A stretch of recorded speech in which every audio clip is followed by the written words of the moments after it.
Ang SLAM ay isang plano ng US noong late 1900 na raang 50-S para sa nuclear-powered intercontinental cruise missile na supersonic at low altitude. Ang disenyo ay para sa isang Max 3 na sasakyan na lilipad sa taas ng mga 1,000 talampakan o mga 300 metro na may dalang 14 hanggang 26 na thermonuclear warheads.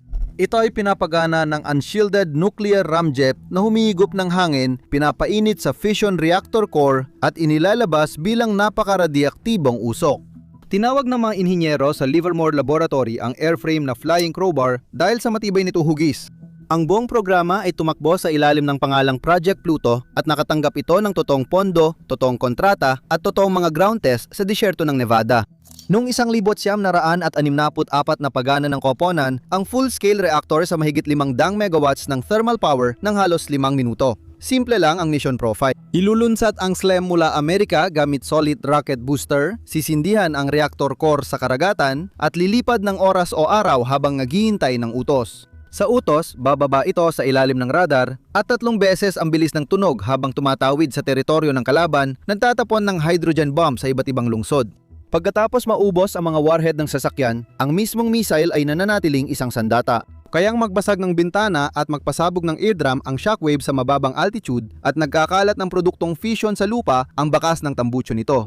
Kinansela ng Air Force at Atomic Energy Commission ang Project Pluto noong Hulyo 1, 1964 ilang linggo matapos ang pinakamatagumpay na pagpapatakbo ng reaktor. $260 milyong ang nagastos sa 7 taon at kalahating ngunit ni isang kumpletong misil ay hindi nabuo. Sa kabutihang palad, wala ring sinubukang flight test kailanman. Ang pangunahing tanong sa programang ito ay kung gaano kaseryoso ang mga inhinyero na halos mabuo nila ito at ano ang naging dahilan kung bakit sila tumigil. Pagkatapos ng 1,945 naglaan ang Estados Unidos ng malaking pondo sa paggamit ng enerhiyang atomiko kabilang ang pagpapaandar ng eroplano. Sinimulan ng Manhattan District ang Project NEPA, Nuclear Energy for the Propulsion of Aircraft, noong 1946. Pinagsama ng Air Force at Atomic Energy Commission ang kanilang gawain sa Aircraft Nuclear Propulsion Program para maghanap ng bomber na kaya lumipad ng ilang araw gamit isang reactor load. Nagkaproblema ang bomber sa bigat ng shielding at radiation limits para sa crew, pero interesado pa rin ang mga inhinyero. Ang reaktor ay maaring maging walang hanggang pinagmumulan ng init para sa paglipad. Lalo rin pinaigting ng mga pag-unlad ng Soviet ang paghahanap. Noong Agosto 1953, isinagawa ng mga Soviet ang unang pagsubok sa hydrogen bomb. Pagsapit ng kalagitnaan ng dekada 50, inisip ng mga Amerikano na gumagawa ang Moscow ng surface-to-air missile laban sa mga high-altitude bomber tulad ng B-52. Nagbabala ang intelihensya tungkol sa paparating na Soviet ICBM na kinumpirma ng paglulunsad ng R-7 noong Agosto 1957. Kailangan ng Amerika ng sandatang kayang tumama sa mga lungsod ng Soviet kahit matindi ang depensa ng kalaban. Noong Oktubre 1956 naglabas ang Air Force ng formal na kahingian para sa isang strategic cruise missile na pinapagana ng nuklear na kayang lumipad ng mababa, mabilis at malayo para makalusot sa radar. Pumayag ang Atomic Energy Commission na paunlarin ang propulsion reactor at noong Enero 1, 1957 opisyal na tinawag itong Project Pluto. Ang paggawa ng reactor ay napunta sa Lawrence Radiation Laboratory sa Livermore, California. Itinatag ang Livermore noong 1952 bilang pangalawang weapons lab para makipagkumpetensya sa Los Alamos sa New Mexico. Nasa Los Alamos na ang nuclear rocket assignment ng Project Rover na gumagawa ng solid core reactors para sa upper stage spaceflight. Binigyan ng Pluto ang Livermore ng sariling reactor program na nakatuon sa paglipad sa atmosfera, hindi sa vacuum. Si Theodore Charles Merkel ay isang pisiko na nagtrabaho sa mga disenyo ng sandata sa Livermore at namuno sa dibisyon ng Pluto. Si Merkel ay nasa kalagitnaan ng kanyang 30 taon at mapangahas sa technical na usapin at handang ipagtanggol ang programa sa mga nagdududang opisyal ng Pentagon at AEC. Ipinaglaban niya ang open cycle ramjet na gumagamit ng hangin mula sa labas na dumadaan sa reactor core, tinatanggap ang pagiging radioactive ng tambutsyo kapalit ng thrust sa Mach 3. May suporta siya sa politika. Inaprubahan na ni Pangulong Eisner ang malalaking budget para sa mga sasakyang panghimpapawid na nuklear. Nais ng Strategic Air Command ng backup kung hindi makalipad ang bomber nila at kasabay ng mapayapang atom ang pag-uusap ukol sa nuclear na artilyerya at atomic demolition mines. Ang reaktor na nag-iwan ng mga produktong fission sa dinaraanan nitong ruta ng lipad ay usaping pangdisenyo na dapat lutasin ng mga ininyero, hindi dahilan para ihinto ang kontrata. Ano ang dapat gawin ni SLAM? Sa papel, si SLAM ay isang mabigat, walang pakpak na silindro, mga 26 hanggang 27 metro ang haba at 1.5 metro ang diametro. Tinatayang 28,000 kilo ang bigat nito, may siksik na harapan, malaking ventral air intake at maikling trident star fins sa buntot. Walang sariling lift surfaces ang hugis nito dahil umaasa ito sa bilis at body lift, hindi sa mga pakpak. Inilulunsad ito mula Amerika gamit ang kumpol ng solid rocket boosters sa likuran. Pinabilis ng boosters ang SLAM sa Mach 3 bago humiwalay. Dahil sa bilis na yon, sapat na ang ram pressure para mapanatili ang combustion kaya nagbigay na ng thrust ang ramjet ng mag-isa at ang reactor ang kumontrol. Nagsimula ang plano sa pag-akyat sa mataas na altitude sa Karagatang Pasipiko habang pinatakbo ng mga controller ang reactor sa buong lakas. Kayang mag-cruise ni SLAM sa 35,000 talampakan ng oras o araw, umiikot sa racetrack pattern habang nagdedesisyon ang National Command Authority kung ipapadala ito at tatapusin ang mundo. Lumampas sa 100,000 kilometro ang tinatayang abot ito sa cruise power. Kaya nagkaroon ng mga commander na di karaniwang mahabang oras ng pananatili sa impapawid para sa sandata noong Cold War. Sa utos ng pag-atake, bumaba si SLAM sa 300 metro at muling bumilis pataas sa Mach 3 o higit pa para sa attack run. Sa taas at bilis na yon, mahihirapan ang Soviet radar coverage noong dekada 50 na subaybayan ito at karamihan sa mga interceptor noong panahong yon ay hindi talaga kayang habulin ito. Ang paggabay ay mula sa Inertial Navigation Platform para sa mahabang paglipad sa ibabaw ng dagat at sinusuportahan ng Terrain Contour Matching System para sa mabilis na low-altitude flight. Ikinumpara ng Turcom ang mga nabasang datos mula sa radar altimeter laban sa mga nakaimbak na mapa ng lupa sa ibaba na nagpapahintulot sa misil na dumaan sa mga lambak at sundan ang mga tiyak na daanan ng paglapit. Pinatibay laban sa radyasyon ang electronics dahil malapit ang sistema ng paggabay sa isang reaktor na walang panangga na gumagawa ng daan-daang megawatts ng init mula sa fission. Ang mga ulo ng pampasabog ay nakalagay sa mga panloob na bay sa itaas na bahagi ng fuselage. Habang dumadaan si SLAM sa bawat target, isang thermonuclear bomba ang inilalabas gamit ang gas charge at inihahagi sa ballistic arc papunta sa ibang lungsod. Ayon sa plano, magkakaroon ng 1426 na sandata bawat misil, kaya kayang tamaan ng isang sasakyan ang makakasunod na target sa Soviet. Hindi lang sa mga bomba nagtapos ang pinsala mula kay SLAM. Sa 300 metro at sa bilis na Mach 3, ang shockwave nito lamang, gaya ng sinabi natin sa simula, ay kayang magbasag ng mga bintana at mga eardrum at maaari pang magpatumba ng mahihinang istruktura sa dadaanan nito. Ang open cycle reactor ay sumisipsip ng hangin diretso sa fuel element at inilalabas ito sa exhaust nozzle na nagkakalat ng fission products at kontaminadong alikabok sa nilakbay nitong lugar. Matapos ang atoms for peace at mawala ang huling warhead, may ilang oras pang natitirang fuel ang SLAM sa core nito. Iminungkahi ng mga tagaplano na paliparin ang walang lamang misil sa mahahabang ruta sa ibabaw ng mga lungsod ng Soviet, magpakalat ng usok mula sa exhaust at ibagsak ang mainit na reaktor sa huling target bilang maruming kinetic strike. Kapag nabasag ang reaktor sa banggaan, kakalat ang 12-12 ng kilo ng irradiated na fuel sa lugar ng pagbagsak. Napakatalino. Ang nuclear na ramjet. Walang gumagalaw na kompresor o turbine ang ramjet. Ang paggalaw pasulong lang ang nagtutulak ng hangin papasok sa hugis na intake, pinipiga ito laban sa hugis ng duct, pinapainit sa combustion chamber at itinutulak palabas ng nozzle sa mas mataas na bilis kaysa sa pagpasok nito. Kailangan ng SLAM ng solid rocket boosters para umabot sa Mach 3 bago gumana ang sariling propulsion dahil dapat mabilis na ang sasakyan bago maging kapaki-pakinabang ang thrust ng makina. Sa karaniwang ramjet, ang init ay galing sa pagsunog ng kerosene o katulad na fuel sa agos ng hangin. Pinalitan ni Pluto ang apoy ng fission reactor na direktang nasa duct. Pumasok ang hangin sa intake, bumagal at nakompress sa inlet tapos dumaan sa libu-libong makitid na kanal sa mainit na reactor core. Kinuha ng hangin ang init mula sa fuel element, lumawak agad at lumabas sa nozzle bilang thrust. Hindi kailanman nakakabit ang reactor sa isang coolant loop. Ang atmosfera ang nagsilbing coolant, working fluid at exhaust. Nagtayo ang Livermore ng mga test reactor sa pangalang Tori. Ang Tori 2A ay unang prototype na partial scale na ginawa para patunayan ang konsepto. Ang Tori 2C, ang full-size na reactor na may timbang para sa paglipad, ay dinisenyo para sa humigit kumulang 600 megawatts ng thermal power at nakagawa ng mga 513 megawatts noong takbo nito noong 1964. Ang init na nilalabas ay kailangang manggaling sa isang core na sapat kaliit para magkasya sa loob ng isang 1.5 metrong diameter na misil.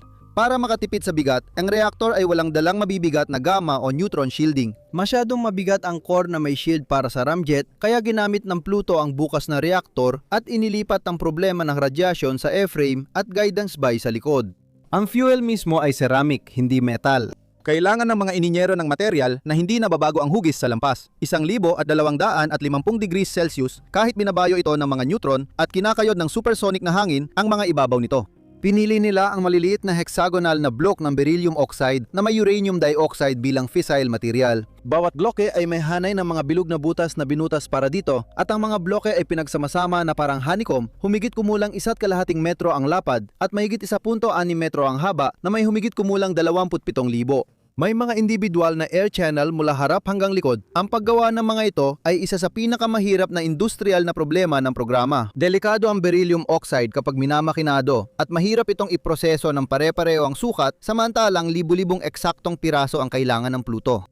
Kinontrata ng Livermore ang Coors Porcelain Company sa Golden, Colorado na mas kilala sa ceramic dinnerware at sa katabing brewery. Gumawa ang Coors ng fuel element sa malalaking batch at lumaki ang kanilang high-temperature ceramics division dahil dito. Isa pang malaking hamon ang pagpapanatili ng core na magkasama. Ang thermal expansion kapag nasa full power ay sobrang tindi kaya kinailangang idisenyo ang stock na may maingat na kalkuladong mga puwang at tie rods para ang mga block ay pwedeng lumaki at lumiit nang hindi nababasag ang isa't isa.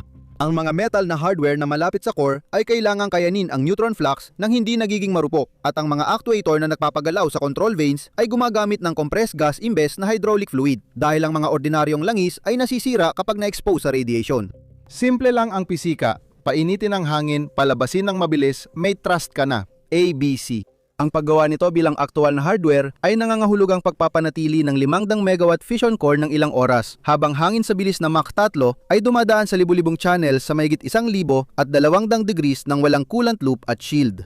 Isang nasirang fuel block ay pwedeng magbara ng air channel, magtaas ng temperatura at magdulot ng sunod-sunod na aberya sa core.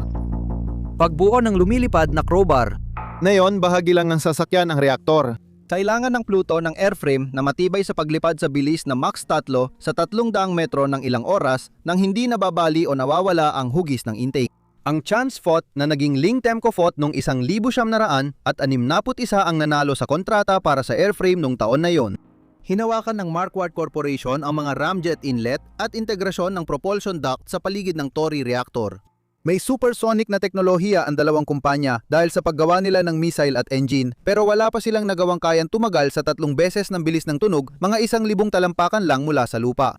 Sa taas at bilis na yon, ang dynamic pressure sa mga unahang gilid ay lumampas sa 100 Pascal. Ang temperatura ng balat dahil sa alitan ng hangin ay umabot ng humigit kumulang 500 at 40 degrees Celsius sa may ilong at gilid ng intake. Ang patak ng ulan na tumatama sa eroplano sa Mach 3 ay kayang magmarka sa matigas na bakal, habang ang yelong ulan ay nakakabutas ng aluminum panel. Ang palayaw na lumilipad na bareta ay sumasalamin sa estruktural na sagot. Ang slam ay isang mabigat at siksik na silindro na may makapal na balat, panloob na suporta sa reactor bay at unahang fuselage na dinisenyo para kayanin ang impact nang hindi nawawala ang aerodynamic na hugis. Ang malaking ventral intake ang nagpapakain sa reactor sa ibaba, habang ang 3 maikling palikpik sa buntot ay nagbibigay kontrol ng hindi idinadagdag ang kahinaang dulot ng mahahabang pakpak. Ang guidance bay ay nasa unahan ng reactor, hiwalay ng bulkhead, pero nasa radiation field pa rin ng hindi shielded na core na lumilika ng mahigit 500 megawatts na fission heat. Ang mga karaniwang electronics noong huling bahagi ng dekada 50 ay babagsak sa loob lamang ng ilang minuto sa ilalim ng ganong lakas ng radiation. Nakipagtulungan ang mga inhinyero ng Pluto sa mga vendor para gumawa ng radiation-hardened na transistor at diode gamit ang doped silicon at protective packaging na kayang tiisin ang neutron at gamma exposure. Ganito rin ang hamon sa mga mechanical na bahagi. Ang ball bearing gyroscope ay gumagamit ng lubricant na nasisira sa radiation, kaya ginamit ng inertial platform ang gas bearing gyroscope na lumulutang ang rotor sa pressurized na gas, hindi langis. Ang control vane sa core ng reactor ay pinapatakbo ng pneumatic actuator na gumagamit ng compressed nitrogen dahil masisira ang hydraulic fuel sa neutron flux sa loob lang ng ilang oras. Inorganic ang ginamit na insulation sa kable mula guidance bay papuntang reactor controls dahil madaling marupok ang goma at plastic malapit sa core. Kahit ang structural adhesive sa harap ng fuselage ay sinuri para sa tibay kontra radiation, inilarawan ito ng Livermore team gamit ang 2 pariralang tumatak. Ang Pluto ay technically sweet, isang terminong ginamit ni Robert Oppenheimer sa hydrogen bomb para ilarawan ang problemang elegante at mahirap tanggihan ng mga inhinyero. Hiniraman ng koponan ang lumang parirala mula sa Los Alamos na Tickling the Dragon's Tail na dating tumutukoy sa hands-on na eksperimento sa criticality gamit ang hubad na fissile material. Ginamit ng grupo ni Merkel ito para ilarawan ang araw-araw na realidad ng pagdidisenyo sa paligid ng isang lantad na reaktor na lumilipad sa himpapawid sa ibabaw ng mga matataong lugar. Pinatunayan ng Jackass Flats ang imposible. Hindi pwedeng paliparin o patakbuhin ang mga reaktor ng Tory para sa pagsusuri sa kahit anong ordinaryong engine cell. Ang isang 500 megawatt na open cycle reactor na humihigop ng hilaw na hangin mula sa atmosfera sa pamamagitan ng core nito ay nangangailangan ng pagsusuri na kayang magbigay dito ng parehong kondisyon ng daloy ng hangin na mararanasan nito sa Mach 3. Habang sinisigurong kontrolado ang radioactive na ibinubugang hangin para makalakad ang crew ng hindi malason. Ang napiling lugar ay Jackass Flats, isang bahagi ng Area 4 na daan at isa sa loob ng Nevada Test Site. Mga 145 kilometro ito hilagang kanluran ng Las Vegas. Ang Los Alamos ay nagpaplano ng mga nuclear rocket reactor ng Project Rover sa mga kalapit na pasilidad at may pangunahing infrastruktura na para sa may init na core sa malapit. Ang Livermore ay natayo ng Site 400 at isa malapit lang na may test pad, control bunker na nakabaon at 2 milya ang layo at disassembly building para paghiwa-hiwalayin ang reactor gamit ang remote handling pagkatapos ng bawat operasyon. Ang reactor ay nangangailangan ng supply ng hangin na walang katulad sa karaniwang pagsusuri ng makina. Naglagay ang mga inhinyero ng 25 milya ng oil well casing bilang high-pressure storage tube, pinuno ito ng compressed air at pinadaan ng hangin sa steel pebble heater para uminit hanggang 730 degrees Celsius bago sa core. Parang napakalupit na air fryer, di ba? Kayang maghatid ng match tatlo na kondisyon sa harap ng reaktor sa loob ng ilang minuto bawat takbo. Unang pinatakbo si Tory 2A noong Mayo 14, 1961 sa mababang lakas. Sa mga sumunod na buwan, itinaas ng koponan ito sa disenyong temperatura at panandaliang pinanatili ron na nagkumpirmang kayang tiisin ng mga beryllium oxide fuel element ang parehong neutron flux at supersonic na daloy ng hangin nang hindi nabibiyak. Ang reactor ay partial scale unit para mapatunayan ang batayang disenyo, hindi para magbigay ng lakas sa misil. Si Tory 2C naman ang full-size na core na may timbang na panglipad. Noong Mayo 20, 1964, habang pinapanood din na Commissioner ng Enerhiya Atomiko Glenn Seaborg at ilang opisyal ng hukbong himpapawid at AEC mula sa bunker, pinatakbo ng koponan ang reaktor sa buong lakas ng 5 minuto. Nagrehistro ang mga instrumento ng 500 at 13 megawatts thermal at 35,038 libra ng thrust sa nozzle. Dumaan ang hangin sa 27,000 channel na yon sa mahigit 1,200 degrees Celsius at nanatiling buo ang core.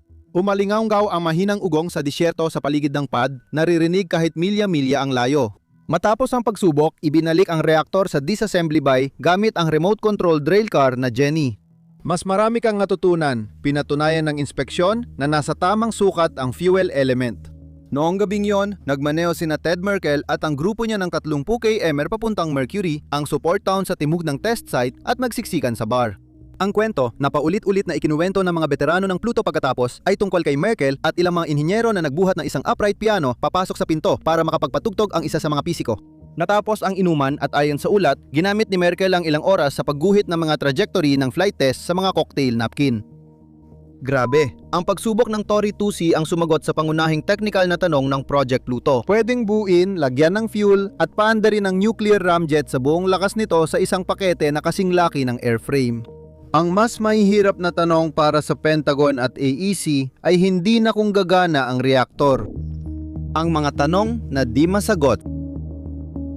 Ngayon, ang pangunahing problema matapos ang Tory 2C ay kung saan paliliparin ang isang kumpletong misil. Hindi na mababawi ang SLAM dahil maglalabas ng matinding radyasyon ang reaktor nito pagkatapos gamitin at sadyang babagsak ang katawan ng misil sa target matapos ang misyon.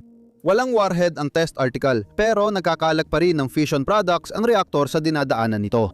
Nagpanukala ang mga inhinyero mula sa Livermore ng tethered test gamit ang mahabang kable para paliparin ang misil sa paligid ng anchor point. Ngunit isinantabi ito dahil sa haba ng kable at lakas na kailangan. Ang isang sasakyang Mach 3 na humihila laban sa isang kable na sapat ang haba para magbigay ng kapaki-pakinabang na airspace ay sisirain ng kahit anong posibleng material ng kable sa unang takbo pa lang.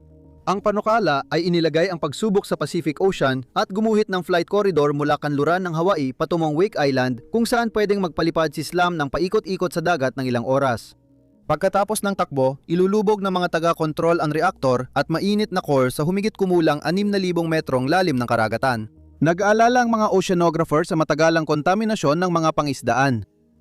Walang duda at walang malinaw na sagot ang Komisyon sa Enerhiyang Atomika kung paano ilarawan ang paglabas. Ginamit din ang bakas ng usok bilang pampulitikang sandata. Lahat ng operasyong misyon mula Estados Unidos patungong Unyong Soviet ay dumaraan sa impapawid ng mga kaalyado o neutral na bansa. Ang SLAM na nasa 300 metrong taas sa kanlurang Europa o Arctic ay magdudulot ng sonic boom na kayang bumasag ng bintana at ang bukas nitong reaktor ay nagkakalat ng produktong fission. Ayaw ng mga pamahalaan ng NATO na malantad sa radyasyon mula sa sandatang Amerikano habang patungo ito sa target. Pero sa totoo lang, magwawakas din ang mundo noon. Noong 1963 at 1964, humina ang estratehikong dahilan para sa SLAM. Gumagana na ang Atlas sa Titan ICBM na puno na ng Minuteman Silo ang Hilagang Kapatagan at may mga submarinong Polaris na nagpapatrolya at may mga ballistic missile na inilulunsad mula sa submarino ang Navy. Kaya ng mga sistemang yon magpadala ng warhead sa Moscow sa 30 minuto mula utos ng paglulunsad nang hindi dumadaan sa ibang bansa at walang iniwang radioactive na usok. Inabot ng ilang oras bago marating ng SLAM ang target matapos umandar ang reaktor. Tinawag ito ng mga kritiko sa Pentagon at AEC na mabagal, mababa at magulo. Isang laro ng salita mula sa SLAM. Tinawag ng mga tagaplano ng Strategic Air Command ang SLAM na sandatang walang malinaw na misyon dahil natatarget na ng mas mabilis at malinis na sistema ang mga abot nito. Ipinilit ng opisina ni Royal McNamara sa Department of Defense ang pagsusuri ng cost effectiveness at hindi pumasa ang Pluto rito dahil sa mataas na gastos. Umabot na sa $260 milyong ang nagastos sa Pluto noong 1900 at 64 karamihan para sa reaktor at test complex ng Site 400 at isa inaasahang halaga kada unit. Mga 40 hanggang $50 milyong noong 1900 at 64 pero pinagtatalunan ang halagang ito dahil mas mataas ito kaysa sa halos $3 milyong kada missile. Nagbago na rin ang diplomasya. Ang Limited Test Ban Treaty na nilagdaan noong Agosto 1963 ay nagbawal ng pagsubok ng sandatang nuklear sa atmosfera, ilalim ng tubig at kalawakan at ipinatupad noong Oktubre 1963. Hindi pinagbawal ng kasunduan ng SLAM dahil hindi ito sandatang pansubok ng nuklear sa legal na kahulugan. Ngunit ito ay naging tanda ng pampublikong pagtutol laban sa sinadyang pagpapakawala ng mga produktong fission sa atmosfera at ang isang flight test program na nakabatay sa isang reaktor na naglalabas ng mainit na usok sa ibabaw ng Pasipiko ay naging mas mahirap ipagtanggol sa harap ng Kongreso at mga kaalyadong pamahalaan. Noong Hulyo 1, 1964 sabay na kinansela ng Hukbong Himpapawid at Komisyon sa Enerhiyang Atomiko ang Project Pluto. Tumagal ng 7 taon at kalahati at gumastos ng $260 milyong ang programa. 6 na linggo bago nito, ang Tory 2C ay tumakbo ng halos 5 minuto sa Jackass Flats na pinakamalakas na technical na resulta ng programa. Ngunit wala ni isang natapos na SLAM ang kailanman nabuo. Walang flight test na nasubukan. Tinipon ni Ted Merkel ang Pluto team ng Livermore para sa tinawag nilang huling hapunan, ilang araw matapos dumating ang utos ng pagkansela. Nagpagawa siya ng titag na hugis SLAM, may katawan ng misil at pilak na trident fins at ipinamahagi ito sa mga inhinyero ng programa. Namigay din siya ng mga bote ng Pluto Water, isang kakaibang mineral water na ibinebenta sa mga botika sa Amerika mula pa noong huling bahagi ng ika-19 na siglo bilang birong pamamaalam na patama sa programa. Ilan sa mga titak ay nasa pribadong koleksyon at sa Atomic Heritage Foundation. Namatay si Merkel noong 1966 sa edad na 41, wala pang 2 taon matapos ang pagkansela.